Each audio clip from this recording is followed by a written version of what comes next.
और अब electoral bond की बात करते हैं। इसकी जानकारी देने से जुड़े केस के मामले में state bank of India SBI की याचिका पर सोमवार को सुप्रीम कोर्ट ने करीब 40 मिनट में फैसला सुना दिया। एसबीआई ने कोर्ट से कहा कि बॉन्ड से जुड़ी जानकारी देने में हमें कोई दिक्कत नहीं है, लेकिन इसके लिए कुछ समय चाहिए। इस पर सुप्रीम कोर्ट के मुख्य न्यायाधीश ने पूछा कि पिछली सुनवाई 15 फरवरी को हुई थी, तब से अब तक 26 दिनों में एसबीआई ने क्या किया। सुप्रीम कोर्ट ने फैसला सुनाते हुए कहा कि एसबीआई 12 मार्च तक यानी कल तक सारी जानकारी का खुलासा करे। इलेक्शन कमीशन सारी जानकारी को इकट्ठा कर 15 मार्च शाम 5 बजे तक इसे वेबसाइट पर पब्लिश करे, उसे सार्वजनिक करे। कोर्ट ने यह भी कहा कि अगर आज के आदेश का वक्त रहते पालन नहीं किया गया तो हम उसके खिलाफ लीगल एक्शन लेंगे। ये साफ तौर पर कोर्ट ने बड़ी चेतावनी भरे लहजे में कहा है। बता दें कि सुप्रीम कोर्ट ने 15 फरवरी को इलेक्टोरल बॉन्ड की बिक्री पर रोक लगा दी थी, साथ ही इसे असंवैधानिक बताया था। एसबीआई को 12 अप्रैल 2019 से अब तक खरीदे गए इलेक्टोरल बॉन्ड की जानकारी 6 मार्च तक इलेक्शन कमीशन को देने का निर्देश दिया था, लेकिन इसमें जब आनाकानी हुई तो एसबीआई दोबारा सुप्रीम कोर्ट पहुंची इस याचिका के साथ में कि उनको कुछ और समय चाहिए, लेकिन कोर्ट ने समय देने से इनकार कर दिया और कहा कि कल यानी 12 मार्च को सारी जानकारी इलेक्शन कमीशन को दें और 13 मार्च यानी अगले ही दिन इलेक्शन कमीशन अपनी वेबसाइट पर उस तमाम जानकारी को पब्लिश करे कि इलेक्टोरल बॉन्ड के जरिए किस पार्टी को कितनी राशि मिली है।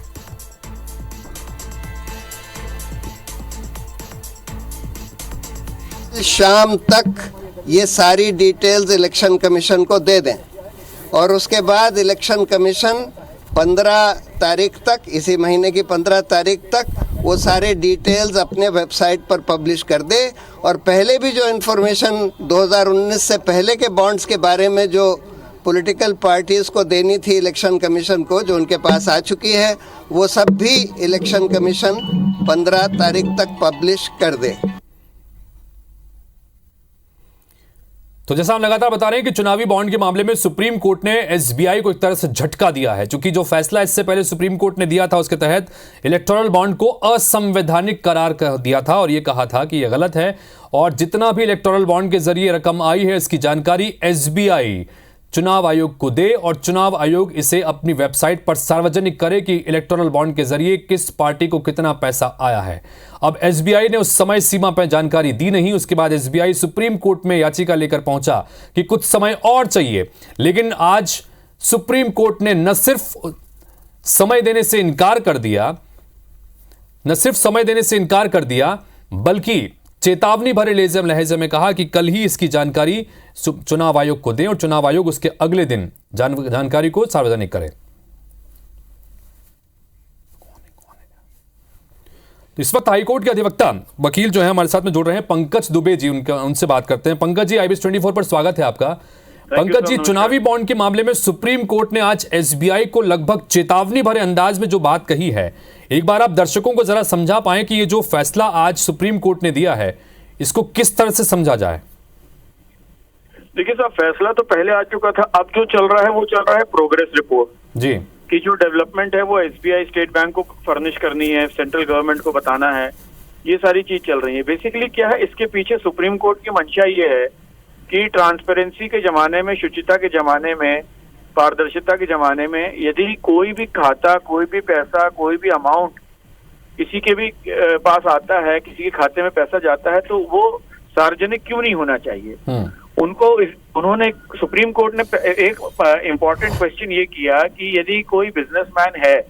तो उसको पॉलिटिकल पार्टी को चंदा देने की क्या जरूरत है, और यदि वो चंदा देते हैं तो उनका नाम ना बताया जाए, ऐसी क्या जरूरत है, छुपाने की क्या जरूरत है। तो जैसे चुनाव आयोग के बारे में आप लोगों ने जाना होगा, सुना होगा कि किसी भी कैंडिडेट के बारे में उसके पास जितने असेट हैं, उसके क्रिमिनल केसेस हैं, उसके पास जितनी भी प्रॉपर्टी है, सबका हिसाब किताब जनता के सामने रखने का एक कानून है। तो पारदर्शिता को देखते हुए सुप्रीम कोर्ट ने ये कहा है कि यदि कोई भी पॉलिटिकल पार्टी, कोई राजनीतिक दल है, किसी से चंदा लेता है जी और चंदे को इस्तेमाल करता है अपने पॉलिटिकल एक्टिविटीज में, तो क्यों नहीं वो जिन्होंने चंदा दिया उनके नाम सार्वजनिक किए जाए। जी, तो पंकज जी, क्या ये जो फैसला है, जो पुराना फैसला था, 6 मार्च को जानकारी देने के लिए कहा था, लेकिन एसबीआई तब तक जानकारी नहीं जुटा पाया और समय मांगा, जिसको आज देने से इनकार कर दिया। सुप्रीम कोर्ट ने कहा कि कल ही जानकारी सार्वजनिक करनी होगी, देना होगा चुनाव आयोग को, चुनाव आयोग उसको सार्वजनिक करेगा। अब इससे आगे चुनाव से पहले इस तरह का फैसला और उसके बाद जानकारी सार्वजनिक हो जाती है, तो क्या ये सिर्फ जानकारी को सार्वजनिक करने का ही मकसद है या इसको और भी आगे जाकर सुप्रीम कोर्ट कुछ और इसमें चीजें ले सकता है? नहीं, देखिए, पिटीशन में जो मुकदमा लगा था वो इस बात का लगा था कि इस तरह का इलेक्टरल बॉन्ड नहीं जारी होना चाहिए। तो सुप्रीम कोर्ट ने इलेक्टरल बॉन्ड को रद्द कर दिया, एक पक्ष वो खत्म हो गया। अब दूसरा पक्ष सुप्रीम कोर्ट ने कहा कि चूंकि काफी बहुत सारे पैसा आप ले चुके हैं और चूंकि जो पैसा आ चुका है उसको आप सार्वजनिक कर दीजिए। तो सुप्रीम कोर्ट के ऑर्डर का जो सेकंड पार्ट है उस पर अभी कार्यवाही चल रही है। फर्स्ट पार्ट ऑलरेडी ओवर हो चुका है कि इलेक्ट्रल बॉन्ड को उन्होंने अवैध ठहराया था, वो अवैध ही है जी। लेकिन अब चूंकि बहुत से लोगों ने उसमें पैसा लगा दिया, कई करोड़ रुपए लग गए हैं, तो जो सुप्रीम कोर्ट की मंशा है कि इसको छुपाया क्यों जाए जी, जो पैसा लग गया है उसको छुपाया क्यों जा रहा है। अब वो सुप्रीम कोर्ट ये चाहता है कि ये सब इसको सार्वजनिक किया जाए ताकि जनता के बीच में ये बात जाए और जनता को ये पता रहे कि एक अमुक पॉलिटिकल पार्टी के पास जो चंदा आ रहा है उसका स्रोत क्या है। सोच क्या, बिल्कुल पंकज जी, बहुत बहुत शुक्रिया, बहुत बहुत शुक्रिया दर्शकों को आसान शब्दों में इस तमाम जो फैसला है सुप्रीम कोर्ट का उसको समझाने के लिए।